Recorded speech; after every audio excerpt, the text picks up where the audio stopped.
Let's start with Rise, Son of Rome. When I first fired up Rise, I wasn't entirely sure what to expect. I'd heard mixed things over the years, but it really surprised me in a lot of good ways. Right from the start, the visuals pulled me in. This game is stunning. The world of ancient Rome looks so alive, from the grand architecture to the battlefields dripping with atmosphere. It's one of those games where you can just stop and admire the scenery. But Rise isn't just about looking pretty. The combat, while simple, is incredibly satisfying.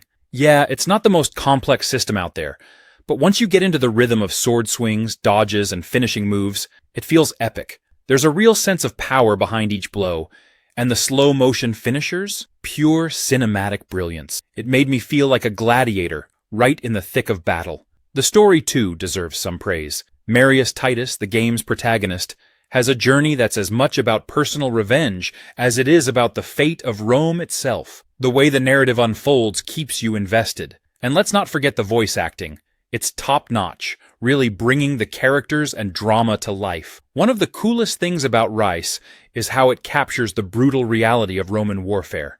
You can tell the developers paid attention to detail, especially in the way soldiers fought, and how battles were choreographed. There's something genuinely immersive about leading your troops through a formation, calling out orders, and fighting alongside them. It adds this sense of scale and leadership that you don't always get in other action games. Now, sure, some people criticize the game for being a bit repetitive, and I get that. The combat doesn't evolve much as you progress, but honestly, it didn't bother me. Sometimes, you just want a game that delivers on spectacle and doesn't demand you master a million different mechanics. Rise is perfect for that. It's absolutely worth playing. For me, it's a reminder that sometimes a game doesn't have to be groundbreaking to be great.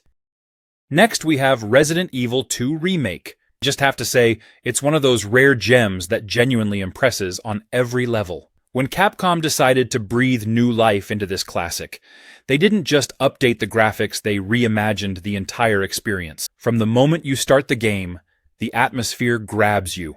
The detailed environments, the haunting sounds, and the meticulously crafted lighting all work together to create this incredibly immersive experience. It's like stepping back into Raccoon City with a whole new set of eyes. And the characters? Oh man, Leon and Claire are better than ever. Their voice acting feels authentic, their emotions resonate, and you really start to care about their journey. It's so much more than just a survival horror game. It's a story about resilience and courage in the face of unimaginable odds. The gameplay is also top-notch. The over-the-shoulder camera is such a brilliant choice. It adds a layer of tension and immediacy that makes every encounter with a zombie or licker feel intensely personal. And those moments when you're low on ammo, frantically searching for a safe room, they're the stuff of pure adrenaline.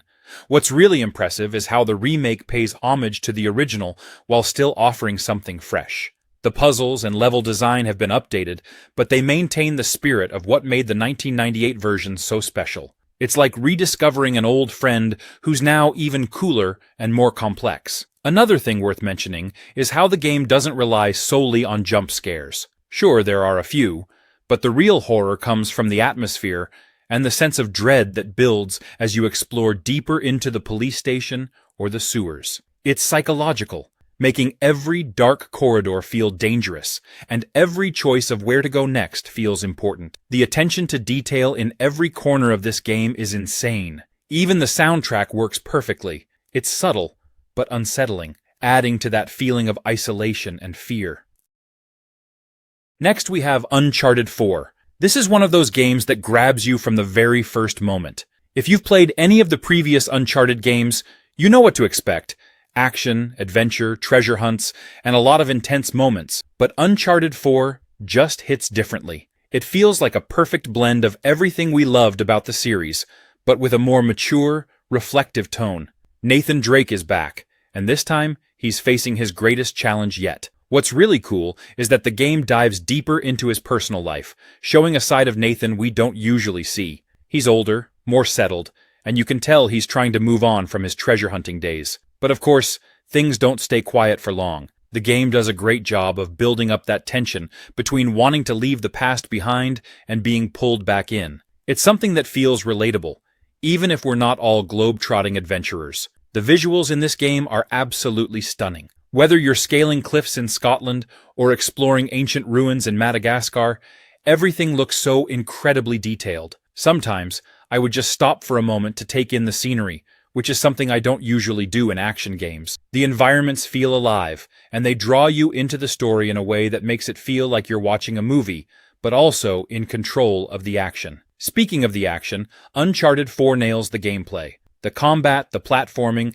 and even the puzzle solving all feel smooth and satisfying. There's a lot of variety in how you can approach situations too. You can go in guns blazing, or you can take a more stealthy approach, and it's always fun either way. But it's not just the action that keeps you hooked, it's the story. The relationship between Nathan and his brother Sam adds a whole new layer to the narrative. You really feel that brotherly bond, and it makes the stakes even higher. By the time you reach the end, you're left with a sense of closure that's both satisfying and emotional. It's one of those games that sticks with you long after the credits roll.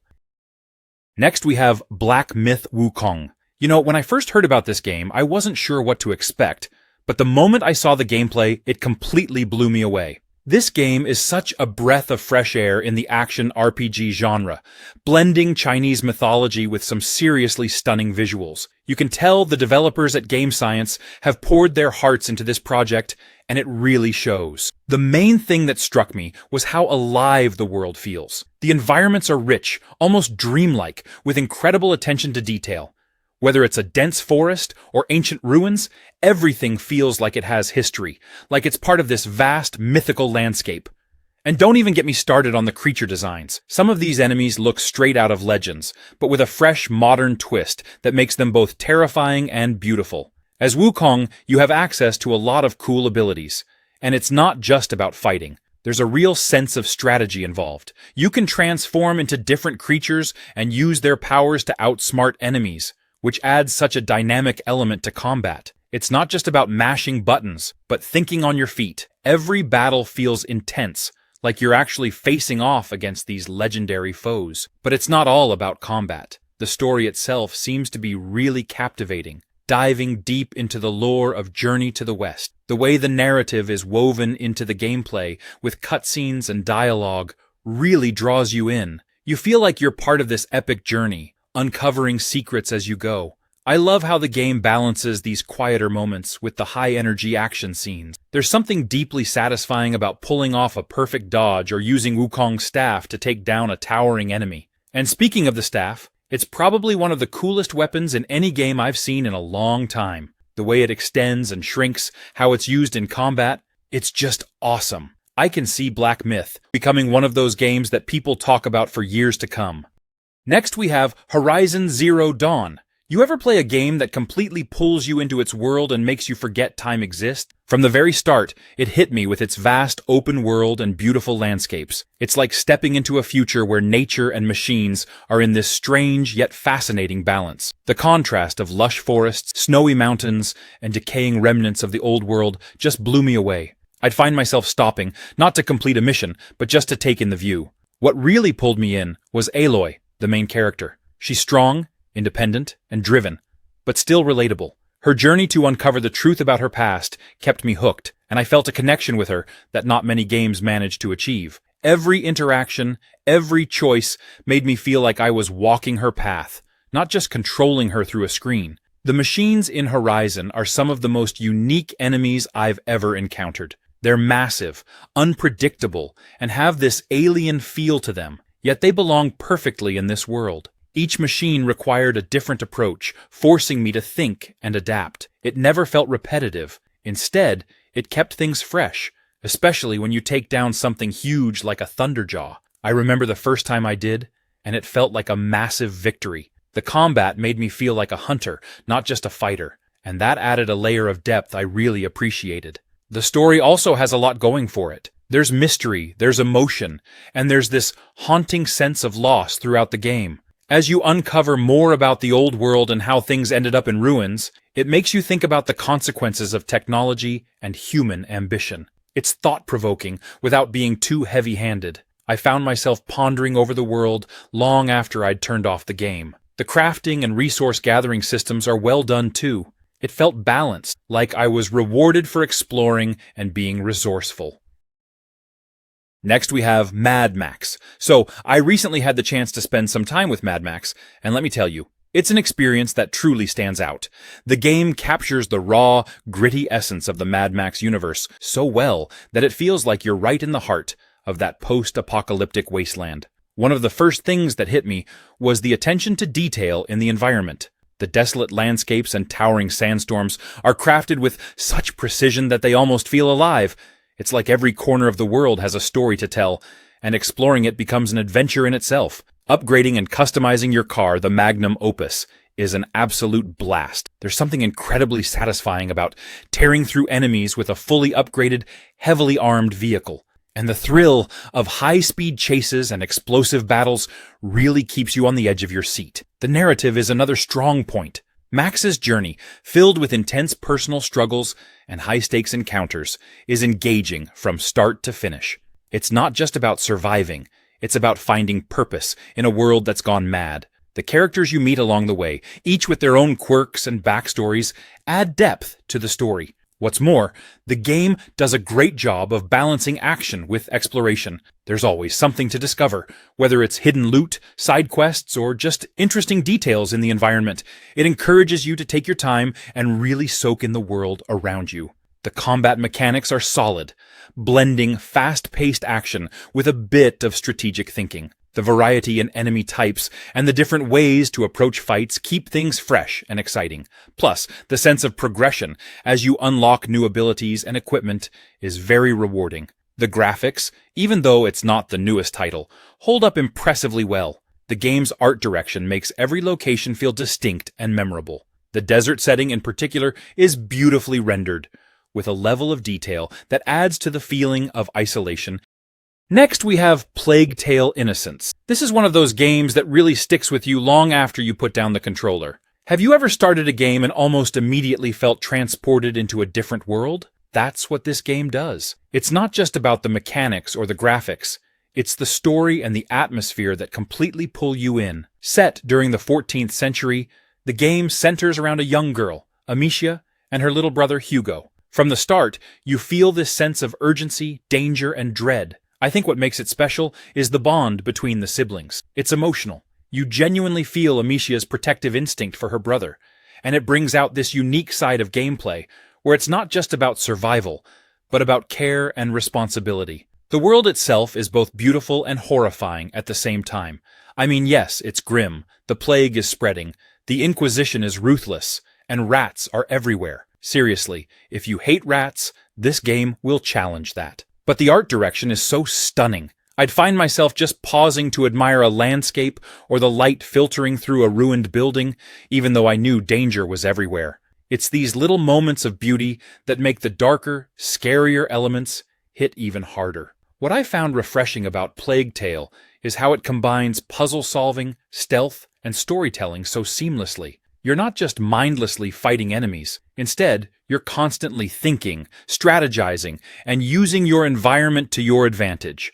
It's not overly complicated either, just enough to make you feel clever when you figure out how to progress. And let's talk about the emotional weight. There are moments in the game that are gut-wrenching, and not just because of the setting, but because you've grown attached to these characters. Their struggle feels personal. It's one of those rare titles where you actually care about the story as much as the gameplay, and it left me with that satisfied, bittersweet feeling by the time the credits rolled. Honestly, if you're a fan of games that make you think and feel, this one is worth every moment. Next we have Stray. When I first saw this game, I thought it was just going to be a charming little game where you play as a cat, exploring a futuristic city. But as I spent more time with it, I discovered it's so much more than that. It's like stepping into an emotional adventure through the eyes of a stray cat navigating a post-apocalyptic world. First off, being a cat in a video game feels surprisingly freeing. There's something deeply satisfying about hopping across rooftops, squeezing through tight spaces, and knocking over random objects just for the fun of it. The game nails the physicality of a cat. Every move feels so fluid and lifelike. It makes you think about how the world looks from their perspective, so close to the ground, yet always agile and in control. The world building in Stray is amazing. It's this blend of cyberpunk and decay, full of neon lights and towering buildings, but also a deep sense of isolation. The city itself feels alive, not in the way you'd expect, but more like it's holding its breath. You meet these small robots along the way, and they're oddly human in their interactions with you, despite being machines. They add a lot of heart to the game. There's a sense of community among them, and you can't help but feel drawn into their lives. The story unravels slowly, but it's layered with meaning. It touches on themes of companionship, survival, and hope in a broken world. The bond you develop with the small drone B-12 is touching in a way I didn't expect. It's funny how a game about a cat, without any dialogue from the main character, can be this emotional. I found myself caring more and more about this tiny creature, guiding it through the dangers of the world. You're connecting with a world that feels both distant and familiar. Every meow, every curious sniff at a new object, and every pounce is infused with a sense of personality and purpose. The little details in the game are worth noting too. The way the cat's fur moves with each step, how it curls up for a nap, or how it reacts to the environment, all add to the immersion. Next we have Just Cause 4. It's one of those games that you can't help but have fun with. The chaos, the explosions, the sheer scale of everything. It's like they designed it with the word epic in mind. You step into the boots of Rico Rodriguez once again, and right from the start, you're thrown into a massive open world with more possibilities than you can count. One of the first things you notice is how alive the world feels. Tornadoes, thunderstorms, blizzards, they're not just pretty to look at, they actually change the way you play. I remember the first time I got caught in a tornado. I had no idea what to do, but then I realized it doesn't matter. Just roll with it, because that's the spirit of Just Cause. The weather system isn't just a gimmick. It's part of the chaos that makes the game so unique.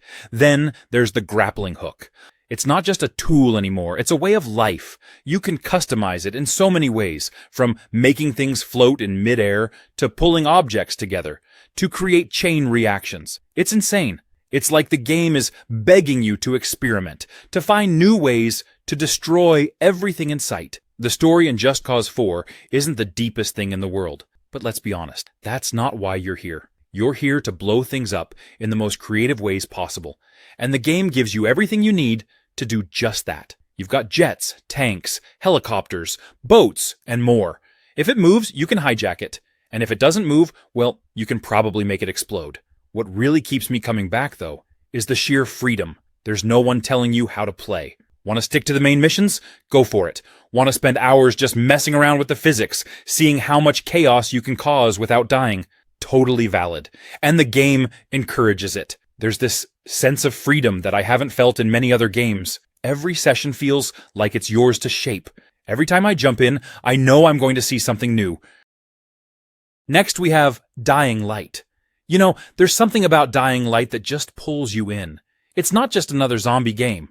And trust me, I've played my share. What really grabbed me when I first picked it up was the way it mixed parkour with zombie survival. I mean, you're not just running from zombies, you're vaulting over fences, climbing buildings, and pulling off these crazy fluid parkour moves that make you feel like you're actually there. It's like the city is your playground, but with the constant threat of the undead breathing down your neck. That mix of freedom and fear, it's exhilarating. And the city of Heron? It's gritty, dirty, and oozing with atmosphere. During the day, you're mostly dealing with the slow, lumbering zombies, and you start to feel kind of bold, like, yeah, I got this. You're scavenging, crafting weapons, taking out a few zombies here and there, feeling pretty good about yourself. But as soon as night falls, it's like the game flips the script. You go from being the predator to the prey. Those volatiles, they still haunt me, honestly. The first time one spotted me, I panicked and barely escaped. The night cycle adds this whole other layer of tension, making you think twice before staying out too late. One of my favorite things, though, is how the game encourages creativity. You're not just limited to using guns or blunt objects. No, you can modify weapons, throw firecrackers to distract the undead, or set traps. I remember finding a baseball bat and modding it to electrocute zombies. The story is okay, so it's not groundbreaking, but it's solid enough to keep you invested. You're trying to save people, find a cure, and navigate the politics of survival in a city that's gone to hell. But for me, it's really the gameplay that steals the show. That sense of movement, survival, and the sheer fun of it all keeps you hooked. Honestly, if you're into survival games and want something with adrenaline-pumping action, Dying Light is one of those titles you can't miss.